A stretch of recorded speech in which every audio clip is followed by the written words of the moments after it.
Yuk. Yuk. Yuk. I am possible. Mercedes baru Das University.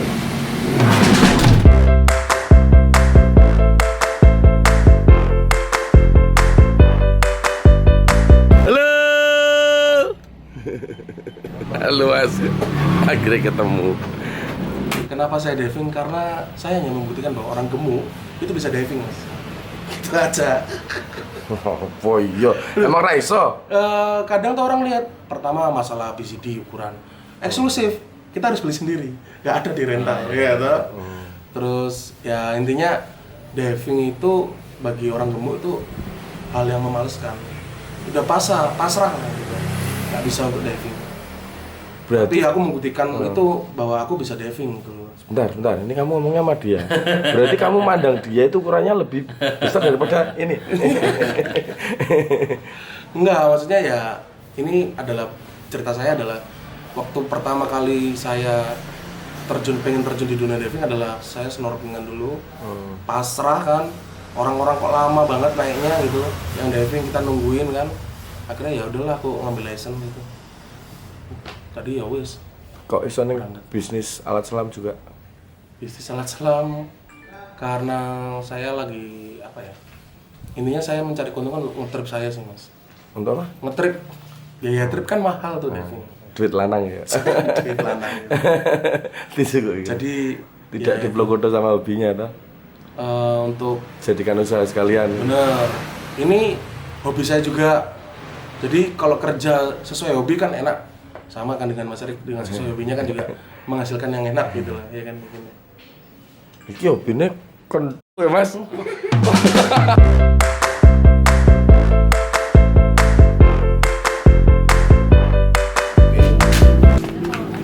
Susah dia sama ajar senarmu itu di Inden pun di Dian juga nggak datang. Hari ini aku dan teman-teman belanja memenuhi kebutuhan sebagai musisi ya. Kalau basis ya beli senar karena senarnya juga persediaannya sudah menipis. Seperti Mas Tony, karena seorang drummer jumbalnya pecah, dia harus ganti. Membrannya sudah suaranya nggak enak, dia harus ada stok lagi. Membran, cuman baru ada satu. Gini saya di satu toko itu kadang-kadang ada yang cuman ukuran 10-nya toh, 16-nya toh, jadi harus ke beberapa toko buat nyari. Aku juga kadang sering lapar mata apalagi lihat barang yang sifatnya productivity dan menyangkut dengan teknologi. Itu gampang kilaf. Zaman dulu tuh waktu main di Radio Show TV One, Dori itu tak instalasi pakai iPhone, jadi dari gitarnya pakai amplitude aplikasi itu loh. Waktu Radio Show itu kita coba dan bagus. Nah sekarang sudah ada Stormbox-nya. Aku harap sih bisa dipakai buat bass karena ada aplikasi amplitude buat bass juga.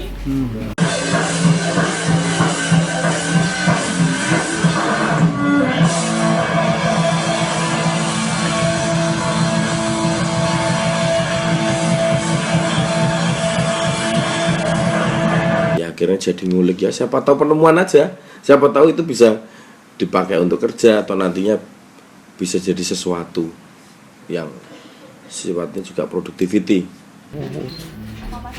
Saya.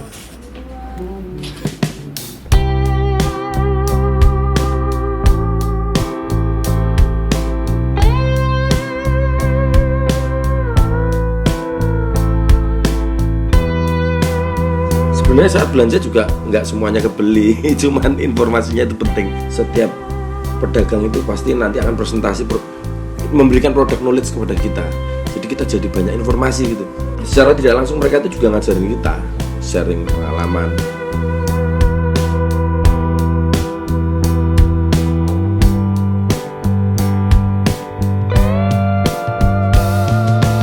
Lepasin dong. Aku pengen bebas. Nah, ada beberapa yang perlu diwaspadai dalam belanja adalah yang pertama pengeluaran melebihi budget yang ditentukan. Dengan begitu kalian akan mengalami masalah finansial yang sangat serius. Yang kedua, tidak memikirkan konsekuensi, karena setiap kita belanja kita punya konsekuensi untuk harusnya memikirkan tagihan bulanan, gajinya, apakah benar-benar finansial kita dan gaji kita itu cukup untuk membeli segala sesuatunya, apakah worth it dan lain-lain sebagainya. Yang ketiga adalah emosi labil saat berbelanja. Kadang-kadang kita seneng, semangat, udah beli, pas beli timbul rasa bersalah, pas beli seperti menyesal. Yang keempat adalah sebagai pelarian masalah. Ada istilah namanya retail terapi. Jadi kalau seseorang ada masalah, putus sama pacar atau apa, itu kalau buat belanja itu stresnya hilang dan lain sebagainya. Apa itu?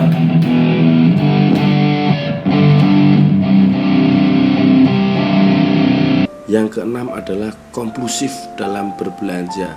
Dia tidak berpikir panjang, dia tidak ngerti ini barang buat apa, untuk apa, cara makainya gimana, produk knowledge-nya juga dia nggak ngerti.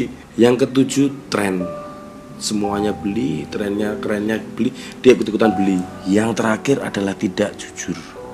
Pamer itu negatif, tapi kalau pamer itu memang negatif, tapi kalau kecenderungan kita menyembunyikan apa yang kita beli, itu malah lebih berbahaya karena kita takut diklaim sebagai orang yang boros.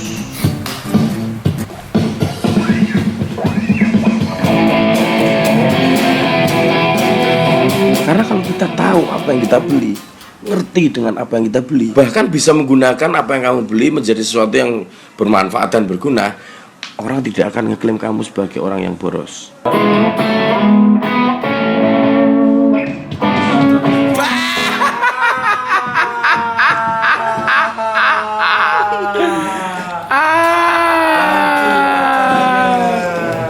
Bar.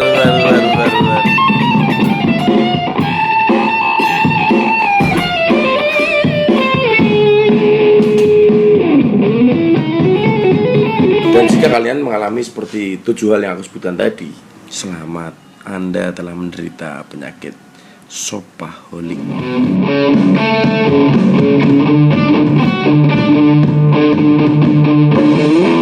Tapi ingat, jangan sekali-kali mempercayai kata-kata saya 100% karena ini hanyalah opini pribadi yang bisa saja salah, bisa juga benar. Selamat berbelanja.